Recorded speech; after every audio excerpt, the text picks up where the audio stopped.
Don't blame yourself, Captain. I don't. I blame Saren. I think he wanted things to go bad. He was looking for an excuse to blow that refinery. Maybe he just likes the violence. Maybe he was just trying to make me look bad to keep humans out of the Spectres. If so, he pulled it off. Why'd you let him get away with it? Who do you think the Council was going to listen to? Me? Or their best agent? I had a bad feeling about him right from the start. I should have been more careful. Maybe I could have stopped things before they got out of hand. The only thing I care about is stopping Saren. You're right, Commander. It's no good living in the past. Any extra intel you can give me on our colony at Pharos? The entire planet used to be one giant Prothean city. Mostly ruins now. But some of the infrastructure is still intact. The colony tried to build on what the Protheans left behind. We lost all contact with them when the Geth attacked. What do you know about the Artemis Tau cluster? Not much. I've never been there myself. A handful of systems with a few small, uncharted worlds, but no real colonies. Might not be easy finding Dr. T'Soni out there. My advice is to look for the world with the Prothean ruins.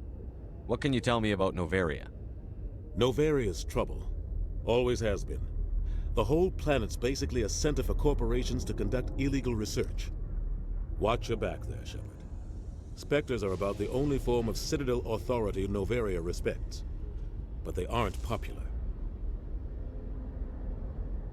I want to know the truth about you and Saren. We had The plan was simple. Sneak into the The only thing I care about is right, stopping. Commander. It's no good living in the past. I should go. I'll be here if you need anything. Cheers, mate. Try and save.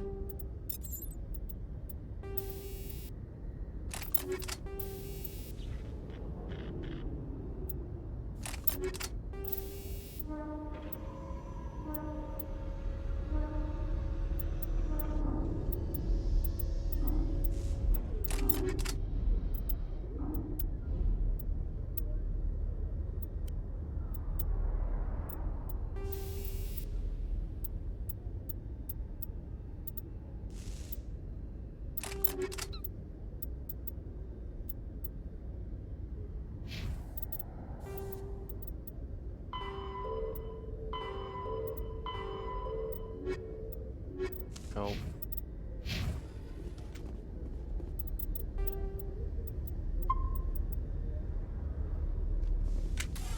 Didn't mean to do that, but we moved. Stand by, shore party. Decontamination in progress. In What happened to progress. Captain Anderson? Survives 100 battles and then gets taken down by backroom politics. Just watch your back, Commander. Things go bad on this mission, you're next on their chopping block. Saren's out there somewhere, and we're gonna find him. Everyone on this ship's behind you, Commander. 100%. Intercom's open. If you got anything you want to say to the crew, now's the time. This is Commander Shepard speaking. We have our orders.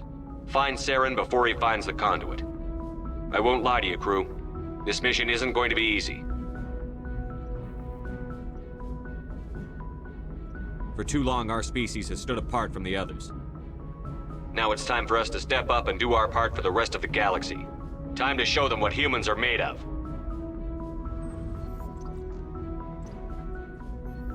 Our enemy knows we're coming. When we go into the Traverse, Saren's followers will be waiting for us. But we'll be ready for them, too. Humanity needs to do this. Not just for our own sake, but for the sake of every other species in Citadel space. Saren must be stopped. And I promise you all, we will stop him. Whoa! Well said, Commander. Captain will be proud. The captain gave up everything so I could have this chance. We can't fail. Yes, sir. Yes, sir. Wait. Could go galaxy map straight away, or nav manual. Roger, Dodger. I could fuck your mom right in the ass. Wait, what? Fuck that, bro.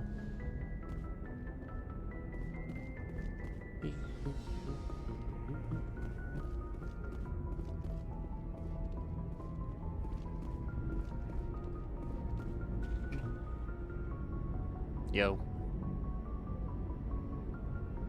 What are you rolling your eyes for? Anything you need, Commander?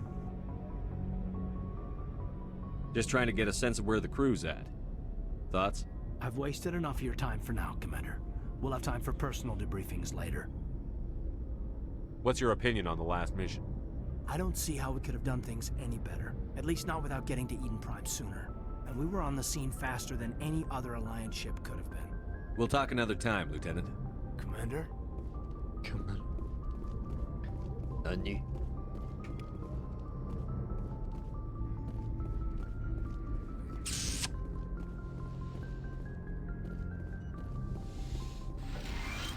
What a dock. Yes, Commander? Is there something you need? How well do you know the Lieutenant? I'd never worked with him before this mission. But he has an tends to keep to himself, though. Maybe because of the headaches. It's not easy being an L2. How did you end? But humanity needs the Alliance. I should go. Goodbye, Commander.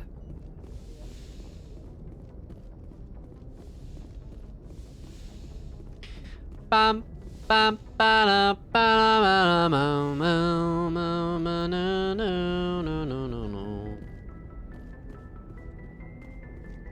It's over here. Personnel. Perfect. Right. Might as well do a bit of exploring. Speak to everyone first. Wee.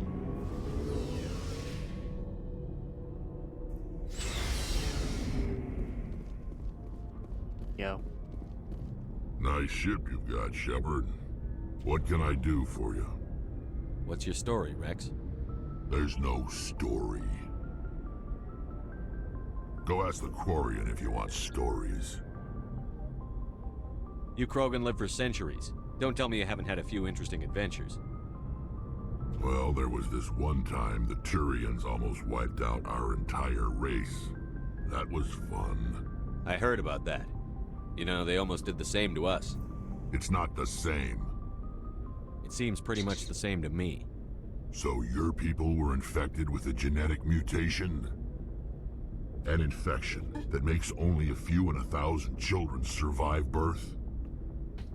And I suppose it's destroying your entire species? I suppose it isn't all the same. I don't expect you to understand, but don't compare humanity's fate with the Krogan. I was just making conversation. I wasn't trying to upset you. Your ignorance doesn't upset me, Shepard. As for the Krogan, I gave up on them long ago. The genophage infected us, but it's not what's killing us. Are your people really dying? We're sure not getting any stronger. We're too spread out. None of us are interested in staying in our own system. Lots of species have left their homes and prospered. But they go to colonize new worlds. We're not settlers. We're warriors. We want to fight. Fair enough. So we leave. Hire ourselves out. And most of us never go back. What can you tell me about the genophage? Ask the Solarians if you want details. They made it. All I know, it makes breeding nearly impossible. Thousands die in stillbirth, and most never get that far. Sag. Every Krogan is infected. Every one. And no one's rushing to find a cure. Why don't the Krogan try to find a cure? When was the last time you saw a Krogan scientist? You ask a Krogan, would he rather find a cure for the genophage or fight for credits? He'll choose fighting every time. It's just who we are, Shepard. I can't change that. Nobody can. So long, Rex. So long, Sure. Rex. Right, Tali. Right now, kid.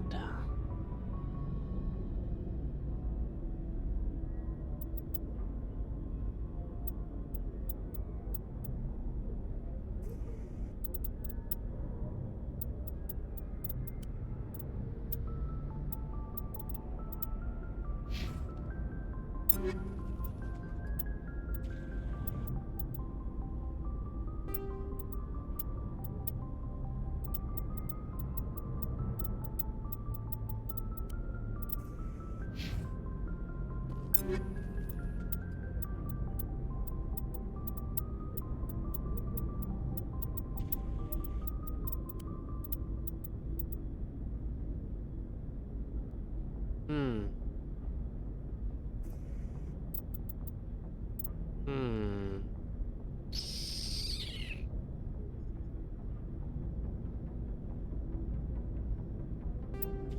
Oh, I'll say color.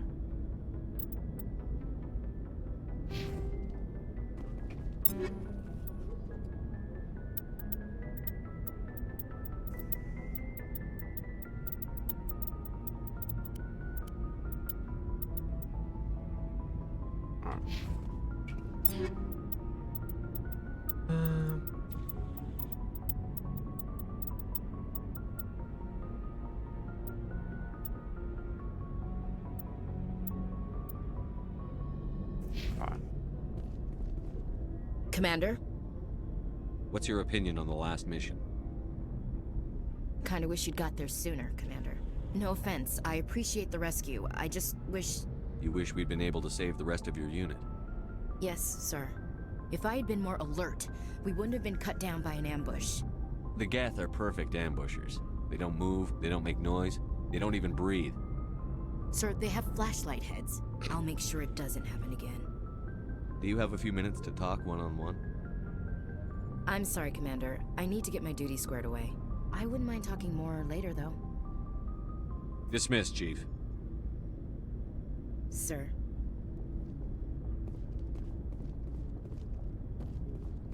Thanks for bringing me on board, Commander. I knew working with a Spectre would be better than life at CSEC. Have you worked with a Spectre before? Well, no, but I know what they're like. Spectres make their own rules. You're free to handle things your way. At CSEC, you're buried by rules. The damn bureaucrats are always on your back. For the most part, the rules are there for a reason. Oh, man. Maybe. Oh, my But head. sometimes it feels like the rules are only there to stop me from doing my work. If I'm trying to take down a suspect, it shouldn't matter how I do it, as long as I do it. But CSEC wants it done their way. Protocol and procedure come first. That's why I left. So you just quit because you didn't like the way they do things? There's more to it than that. It didn't start out bad, but as I rose in ranks, I Ow. got saddled with more and more red tape. CSEC's handling of Saren was typical. I just couldn't take it anymore. I hate leaving.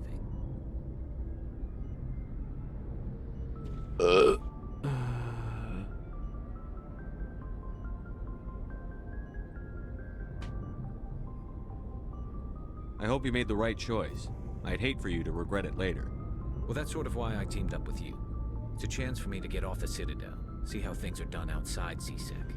Yummy. Either way, I plan to make the most of this.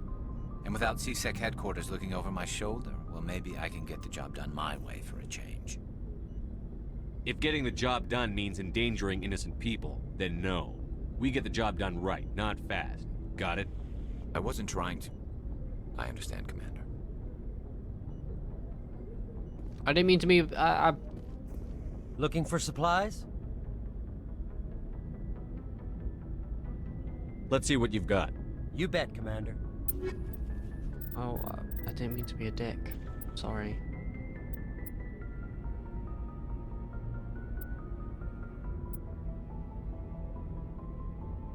Oh.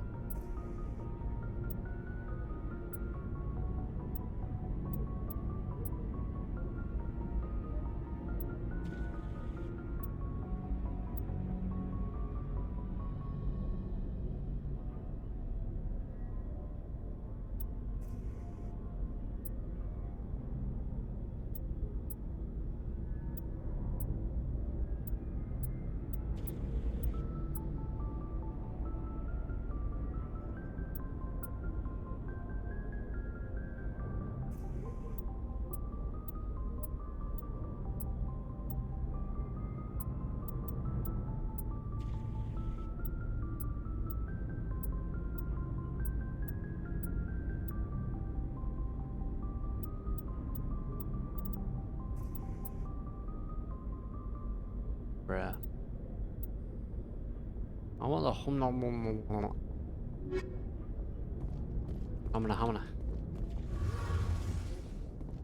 Tali's in here, right? Aye. Hey, Commander, you know that Quarian, Tali? She's been spending all her time down here asking me about our engines. I'll tell her to leave you alone. What? No, she's amazing. I wish my guys were half as smart as she is. Give her a month on board and she'll know more about our engines than I do. She's got a real knack for technology, that one.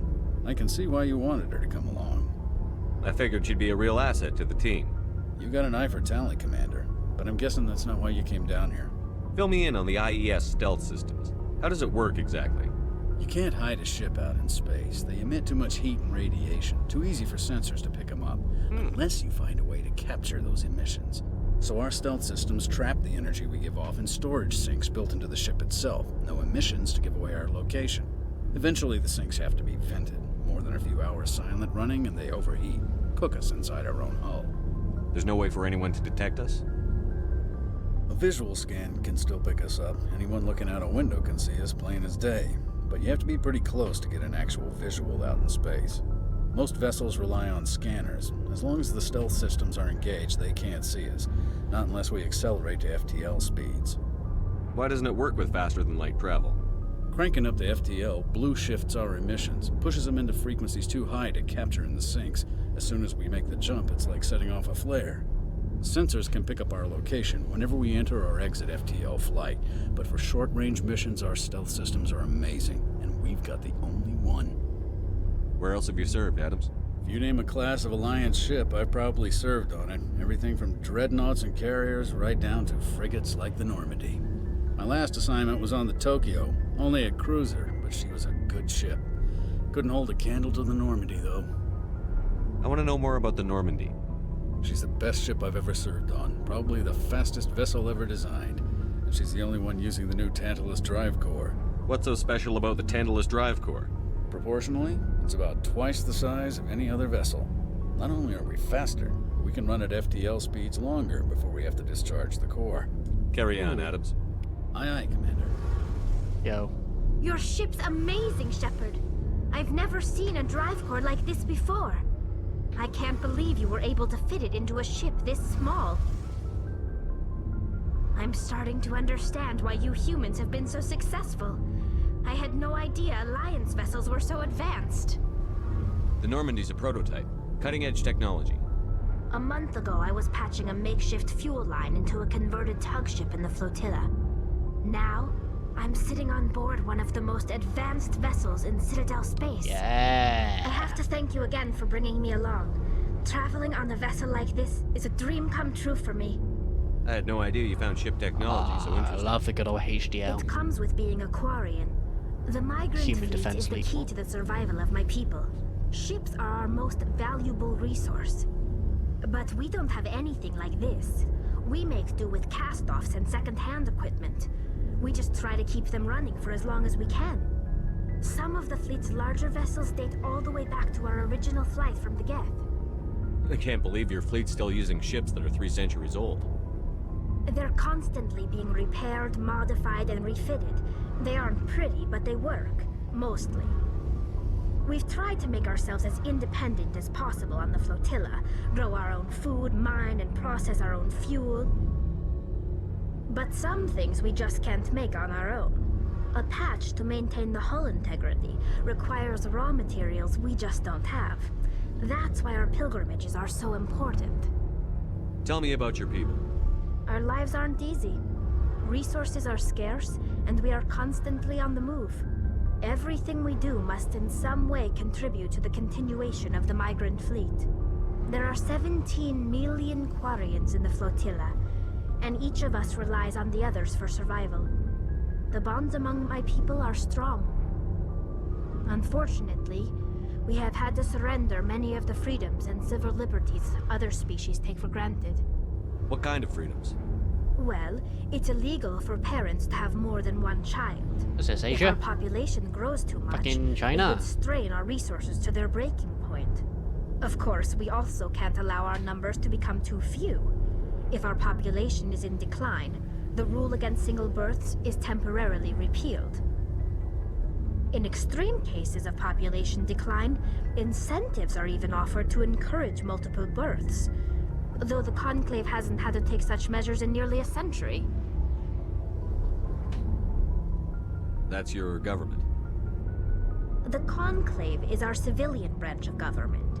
Each ship can elect a representative to serve on the Conclave and make decisions that affect the fleet as a whole.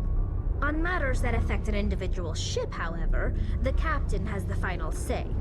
It's a tradition that dates back to the early days, when the fleet was governed by martial law. Fortunately, most captains nowadays are smart enough to have an elected council from their crew to give them advice and guidance. So the ultimate power rests with elected officials. In practice, the Conclave and the respective council for each ship tend to set the rules that govern our daily lives. But in theory, we are still under military jurisdiction. The 5 top-ranking military officials in the fleet serve on the Admiralty Board. These 5 have the power to overrule any decision by the Conclave in case of emergency. To do so requires unanimous agreement among the Admiralty, and they can only do this once. After that, the entire board must resign their posts. It's a safeguard that served us well. In nearly 3 centuries, the Admiralty Board has only overruled the Conclave 4 times. I want to know more about the Geth. I doubt I can tell you anything you don't already know. It's been almost 3 centuries since they drove my people into exile. All I know is the story of their origins, what they were when we created them, and how they turned on us. Interesting. The Geth were originally created to serve as an automated manual labor force. Initially, their intelligence was as limited as any VI. Over time, we made small modifications to their programming to allow them to perform more varied and complex tasks, bringing them closer and closer to true AI status. How come the Council didn't step in and stop you? This wasn't true AI research. We may have been skirting the bounds of the law, but we never did anything that was actually illegal. The changes were so insignificant, so gradual, that we were able to control them. Or so we thought. But one thing we underestimated was the power of the neural network. A million Geth thinking simultaneously created an inherently unstable matrix. So, the Geth share brain power? Many of the Geth's logic systems were designed to work in concert with other nearby Geth. Basically, the more of them you have in a group, the smarter they are. Uh-oh. So there's some sort of group consciousness? No, nothing like that. They cannot share sensory data or information. Their programming cannot handle that much simultaneous input. Each Geth maintains an individual awareness and identity. The neural network only operates on a process-based level. It's basically the synthetic equivalent of a subconscious. But when they're in close proximity, they can coordinate low-level functional processes, freeing up more capacity for original or independent thought. That doesn't make any sense. I'm probably oversimplifying. The Geth are incredibly advanced and complex creations. All you need to know is that they get smarter when they gather in large numbers. As we built more and more Geth, their effective intelligence became more sophisticated, more abstract. One day, a Geth began to ask its Quarian overseer questions about the nature of its existence. Am I alive? Why am I here? What is my purpose? As you can imagine, this caused a near panic among my people. I don't see what's so bad about those questions. The Geth were created to engage in mundane, repetitive, or dangerous manual labor. That's fine for machines, but it won't satisfy a sentient being for long. The Geth were showing signs of rudimentary self-awareness and independent thought.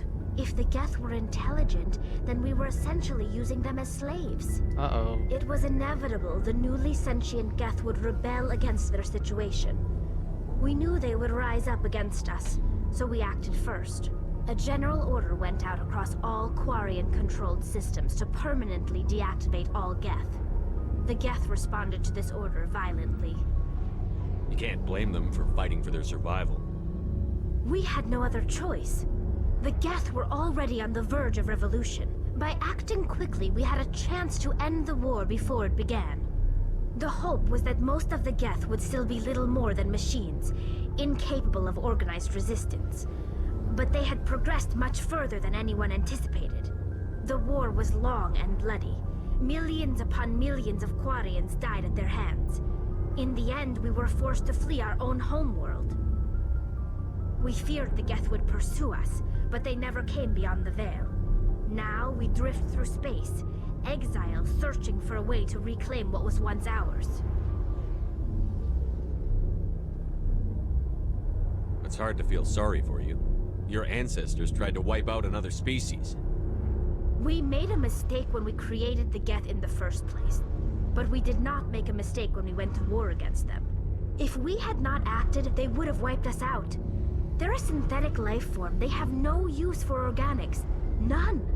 Why do you think they cut themselves off from the rest of the galaxy? Why do you think they've killed every organic being who's ever tried to contact them? I didn't mean to offend you. I'm sorry. I didn't mean to get so worked up. Most Quarians tend to have pretty strong opinions about the Geth. Whoops. I want to know more about the pilgrimage. When my people reach maturity, we leave our birth ships and seek acceptance with a new crew. It's necessary to maintain genetic diversity among the fleet. But no ship wants to accept someone who will be a burden on them. So, to prove our worth, we embark on a pilgrimage. We set out alone, leaving the flotilla and our families behind us. We only return once we have found something of value we can bring back to the fleet. This is presented as a gift to the captain of the respective ship we wish to join. If the gift is accepted, we are welcomed into the crew. Can a captain choose to reject the gift? That doesn't happen often. Most captains are eager to increase the size of their crew. It increases their own standing in our society. Even when a gift is not particularly valuable, the captain usually accepts it out of a sense of tradition. However, there is a stigma to presenting a substandard gift. It's not the best way to make a good impression on a new community. Most pilgrims don't return until they find something worthwhile. I can't believe they just send you off alone. It's not like they just cast us out. I cast you out! We are given lessons in how to survive outside the flotilla, and given gifts to help us on our journey. We also receive implants to fight off sickness and disease. Generations of living in an isolated and highly controlled environment have left our immune systems weaker than most. By the time we leave the fleet, we are well equipped for the pilgrimage. This is a rite of passage for all Quarians. If it were dangerous, our numbers would suffer. Virtually every pilgrimage ends with a triumphant return and the ritual presentation of the gift to one of the fleet's captains. I want to talk about something else. Like what?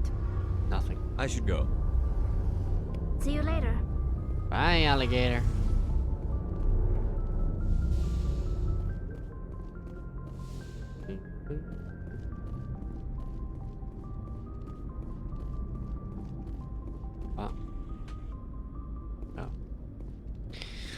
We got Confusing Arcade. Okay.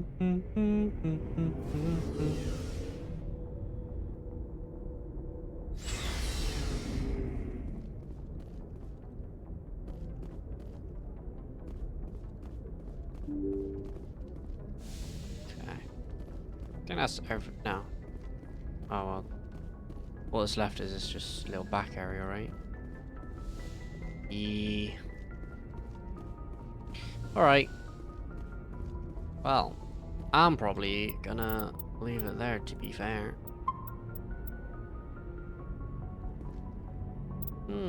Yes. It's got 3 main missions, got a few different scanny doories to do. No. Getting places.